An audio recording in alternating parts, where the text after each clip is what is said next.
ये 29 जुलाई की शाम को कुसर गांव में एक नाबालिगा की लाश मिली थी, जिसको 25 में ये जो दो अभियुक्त अभी पकड़ाए हैं वो कुसर गांव से बाइक पर बिठाकर ले गए थे और बाद में मर्डर कर दिया।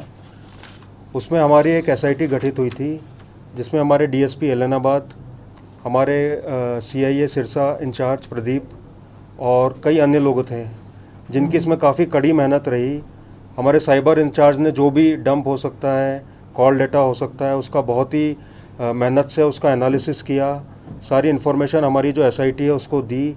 और इसके अलावा जो ह्यूमन इंटेलिजेंस है, यानी कि हमारे जो पुलिस के मुलाजिम भी हैं और साथ में जो गांव के लोग हैं, उनका भी इसमें काफ़ी सपोर्ट रहा। उन्होंने हमें इंटेलिजेंस के इनपुट दिए, जिस बेसिस पर हम इन दो अभियुक्त तक पहुँच पाए। तो अभी इनका जो दो लोगों का इसमें पता चला है कि इनका इसमें इन्वॉल्वमेंट है। बाकी हमारा इन्वेस्टिगेशन जारी है और फॉरेंसिक रिपोर्ट आना बाकी है।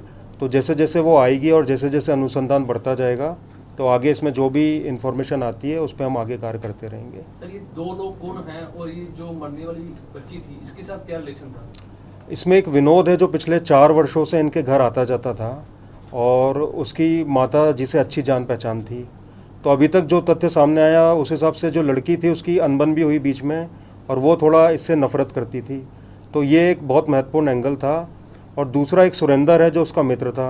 दोनों गिंदड़ा के निवासी हैं ये। और बस यही एक इनके जो मुख्य कारण यही समझ में आया है कि जो लड़की बार बार ऑब्जेक्ट करती थी, तो उस चक्कर में इनके मन में जो भी रंजिश की भावना थी। बाकी दोनों अपराधी किस्म के हैं। जो विनोद है उस पर 7 पर्चे पहले के दर्ज हैं और सुरेंद्र पे 1 पर्चा दर्ज है। क्या इसमें कोई और लोग भी इन्वॉल्व हैं? अभी जैसे जैसे देखिए इन्वेस्टिगेशन होगा तो और चीज़ें क्लियर होंगी। अभी हम इनको पेश करके और पुलिस रिमांड लेंगे तो और जो है गहराई से पूछताछ होगी तो और चीज़ें इसमें क्लियर आएंगी। विनोद का इनके घर कोई गलत नज़र से आने जाने का कोई बात नहीं सामने? हाँ, अभी देखिए ये भी कंफर्म कहना मुश्किल है, लेकिन ऐसा कुछ लगा है आइडिया इसमें। सर, विनोद ये वही लड़का है जिसको पहले ही दिन पुलिस ने हिरासत में लिया था, लेकिन ग्रामीणों के विरोध के बाद उसको एक बार छोड़ दिया था। हाँ, पूछताछ इस पर चल रही थी, पर हमारा पहले ये था कि जिसको भी घर वालों को जिस पर शक है उससे पूछताछ की जाए। और 25 को जब ये वाकया हुआ था तो हमने जैसा उन्होंने बताया उन लोगों से पूछताछ की। साथ में जहाँ भी रेड की वो थी हमने रेड भी की थी फतेहाबाद और अन्य जगह पे जहाँ जहाँ घर वालों ने बताया। लेकिन बाद में मैंने वही बताया कि जैसे हमको पता चला मोबाइल लोकेशन से, जो गाँव से इंटेलिजेंस इनपुट आए, तो फिर हमको ज़्यादा शक हुआ कि ये जो है विनोद का इसमें ज़्यादा इन्वॉल्वमेंट है। तो फिर उससे गहराई से पूछताछ की।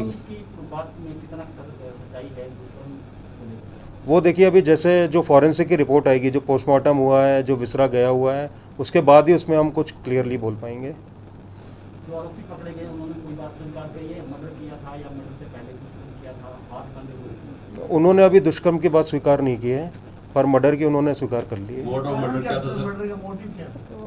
मोटिव मैंने वही बताया कि ये उनके घर आता था पिछले 4 साल से, जिसमें कई बार जो ये थी, जो नाबालिगा थी, वो इस पे ऑब्जेक्शन भी करती थी और टोकती भी थी। तो ये कारण था। और इन्होंने एक चुन्नी है उससे गला दबाना इसका मोड ऑफ मर्डर बताया है।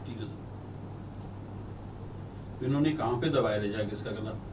कोई प्लेस ऐसे सामने जगह पे? हाँ, ये कुसर जाते हैं तो रोड से साइड में जो रास्ता जाता है वहीं खेत है, वहाँ इन्होंने गला दबाया और फिर जहाँ पे जो है डेड बॉडी मिली थी वहाँ इन्होंने उसको ले जाके डाल दिया। वो आसपास ही। विनोद या किसी सुरेंद्र का किसी का? हाँ, ये अभी तक जो पता चला है विनोद का है खेत। सर, बच्ची की मां के साथ विनोद के अवैध संबंधों की बात भी सामने आ रही है, क्योंकि वो उसको रोकने से मना कर रही थी। या कोई भी घर से आएगा तो उसको क्यों कोई रोकेगा? ये देखिए ये जब इन्वेस्टिगेशन होगा तभी इस विषय में हम कुछ बोल पाएंगे। Thank you. चलो, रिमांड वगैरह लिए सर? रिमांड? हाँ, रिमांड निश्चित रूप से लेंगे और भी पूछताछ जो निशानदेही होती है वो सब होगा अभी। टीम बुला लो सारे उनको लेके। वो मेनली चोरी और डकैती के हैं और ये जेल में भी रह के आया है, 2018 में छूटा है वहाँ से। हाँ, ज़्यादातर सिरसा के हैं। हाँ, यहीं ले मुलजिम में ले। सर, एसएचओ के खिलाफ जो कार्रवाई की बात कर रहे थे ग्रामीण, उन्होंने लापरवाही की है, तो उसमें सर जांच वगैरह की है, कितना उस बात में सच्चाई है? नहीं, वो भी हम इंक्वायरी कर रहे हैं कि अगर लापरवाही हुई है तो निश्चित रूप से उनके खिलाफ अनुशासनात्मक कार्रवाई होगी।